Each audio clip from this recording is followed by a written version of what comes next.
O Senhor esteja convosco. Ele está no meio de nós. Proclamação do Evangelho de Jesus Cristo, segundo Mateus. Glória a vós, Senhor.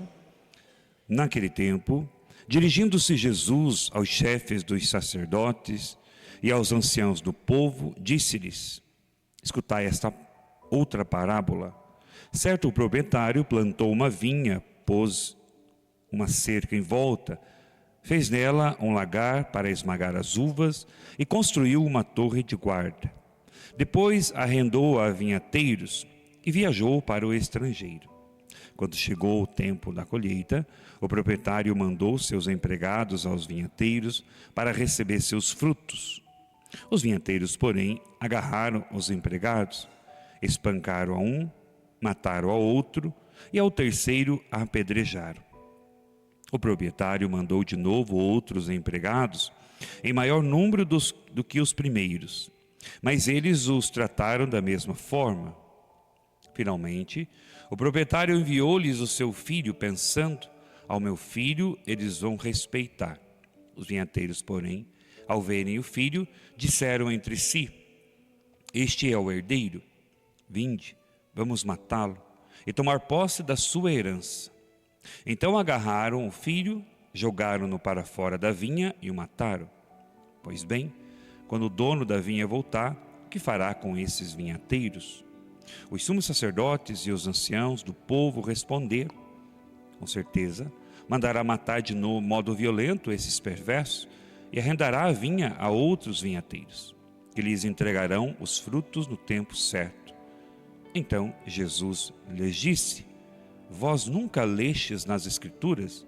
A pedra que os construtores rejeitaram tornou-se a pedra angular.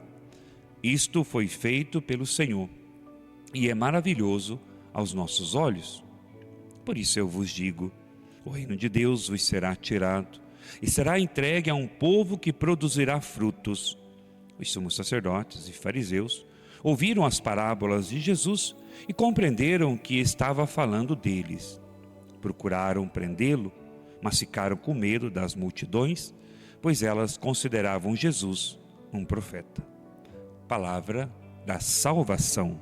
Glória a vós, Senhor. As palavras do Santo Evangelho perdoe os nossos pecados e nos conduz um dia à vida eterna. Amém. Nós estamos na sexta-feira, segunda semana da Quaresma. Hoje a história de José que foi vendido por seus irmãos por questão de inveja. O texto diz que eles viram o amor especial do pai por José e passaram a odiá-lo.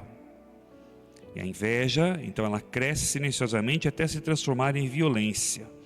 E Santo Agostinho, ele diz que Santo Agostinho via na inveja uma tristeza diante do bem do outro. Então, a pessoa invejosa, ela não se alegra quando o irmão se dá bem. Ela não se alegra quando a pessoa cresce na vida. Quando a pessoa ela vai cresce na empresa, ou a pessoa talvez conseguiu prosperar também materialmente. Não, a pessoa invejosa, ela se entristece quando o outro se dá bem. A inveja é terrível. Foi por inveja que o pecado entrou no mundo. Lúcifer era o anjo de luz, estava diante de Deus, e ele quis ser igual a Deus, ficou com inveja de Deus, e depois se transformou no anjo das trevas.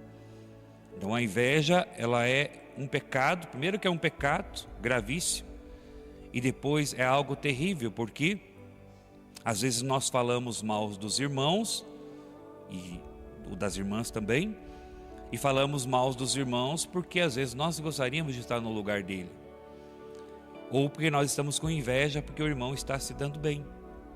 Então, ao invés de a gente louvar pela vida do irmão, louvar, agradecer pelo aquilo que ele está fazendo, pelo aquilo que está crescendo, aí nós ficamos, por estar com inveja, a gente acaba falando mal. Então veja, aqui os irmãos de José venderam o próprio irmão por uma questão de inveja. Depois nós temos aqui no Evangelho, que também está falando também do filho. Até mesmo vamos tentar que o filho eles não vão matar. E o que aconteceu? O dono o filho do dono, né, da vinha, vamos mandar ele que eles não vão matá-lo. Pelo contrário, já está aqui preparando-nos para a Páscoa de Cristo. Já está aqui nos preparando com essas azeituras. As azeituras já estão nos conduzindo para a Semana Santa. Sempre na Quaresma, nós vamos ouvindo leituras que vão nos preparando, vão nos conduzindo para a Páscoa de Jesus. Jesus que veio ao mundo para implantar o reino de Deus. Qual é a missão principal de Jesus? Foi um dos capítulos da minha tese, da conclusão da teologia, em 2012, já faz um tempinho, né? Mais de 10 anos. E minha tese era em cima da missão, ide por todo mundo e levar o Evangelho a toda criatura, anunciar o Evangelho a toda criatura. E o primeiro capítulo, então, a missão a partir da Trindade. Depois, a missão a partir de Jesus e a missão a partir de Pentecostes, da vinda do Espírito Santo. Em um dos capítulos, nesse segundo capítulo, a missão a partir de Jesus, qual é a missão principal de Jesus? A missão principal de Jesus foi implantar o reino de Deus na terra. E por consequência, lógico, daí salvar o ser humano. Jesus veio para implantar o reino de Deus, veio para mostrar o rosto misericordioso do Pai. Nós não conhecemos o Pai. O Pai eterno, o Pai das misericórdias, é uma representação do Pai. Nós não temos a imagem concreta do Pai. Quem se revela é o Filho e o Espírito. Por meio do Filho e do Espírito, nós chegamos ao Pai. Quem revela a misericórdia de Deus no mundo? Jesus Cristo, o Filho de Deus. É por Ele que nós temos acesso ao Pai. Então, esse Deus que veio implantar o reino de Deus no mundo, e lógico, pelas atitudes de Jesus, isso conduziram também à cruz. Pelas atitudes de Jesus contra todos os erros da época, contra a exclusão, porque, por exemplo, para o judeu, para os fariseus, o pecador, o doente era considerado pecador. Então, se aproximar de um leproso, se estava se aproximando de uma pessoa contaminada, pecaminosa. E o que Jesus fez? Fez tudo o contrário do que eles orientavam. Se aproximar de uma pecadora, então, uma mulher pecadora, isso era uma heresia. O que Jesus fez? Se aproximar do doente, curar o doente. E Jesus fez algumas curas até no dia de sábado, né, que não podia também fazer nada no dia de sábado. Então todas essas atitudes de Jesus, também batendo contra mesmo o sistema da época, os poderosos da época, os mestres da lei, os fariseus, os sacerdotes do templo também. E aí nós vemos no decorrer dos 4 evangelhos, sempre existia um grupinho querendo destruir Jesus. Qual era o grupo? Dos fariseus, dos mestres da lei, dos donos do templo, os donos da religião. Eles estavam sempre tentando derrubar Jesus em alguma palavra, em alguma atitude. E aí, por inveja também, porque eles se achavam donos da religião, donos do templo. Aí vem alguém e diz que é filho de Deus. E este alguém que não somente diz que é filho de Deus, tem atitudes, e essas atitudes faz com que esta pessoa agora, o próprio Jesus, né, comece a ter seguidores. E tendo seguidores, então está surgindo uma nova religião. E nós temos que acabar logo com essa proposta dessa nova religião. Se o cristianismo não fosse uma religião verdadeira, não fosse a religião, uma religião que nós acreditamos, para nós católicos, lógico, para os cristãos, a religião verdadeira, se a ressurreição de Jesus não fosse algo real, o movimento do cristianismo tinha acabado. Vocês imaginam, com 12 homens, depois ainda, alguns ainda pisaram na bola, né? Por o próprio Pedro, depois retorna, mas Judas que depois, né, traz Jesus. Com 12 homens, Jesus fez um estrago no mundo. Se não fosse real o que nós celebramos, se não fosse real a vida de Jesus, esses dias vendo uma entrevista, uma pessoa diz, eu não acredito em Jesus, porque isso é uma história criada pelo homem. Daí a pessoa falava, mas existem relatos. Ele, não, isso foi tudo criado pelo ser humano. Na época da teologia, a gente estuda a história do cristianismo, né? Tem um escritor secular da época, chamado Flávio José, que cita, entre outros, a presença desse Messias, de Jesus, que veio ao mundo, que viveu no meio das pessoas.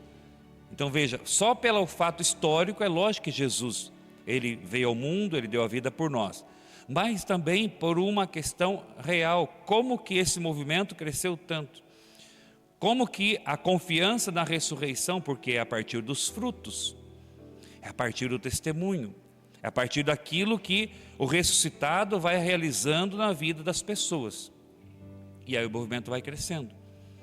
Então, tentaram vender, ou melhor, venderam José por inveja, e aqui nem mesmo o filho, no evangelho de hoje, nem mesmo o filho foi deixado de lado, pelo contrário, até mesmo o filho eles mataram.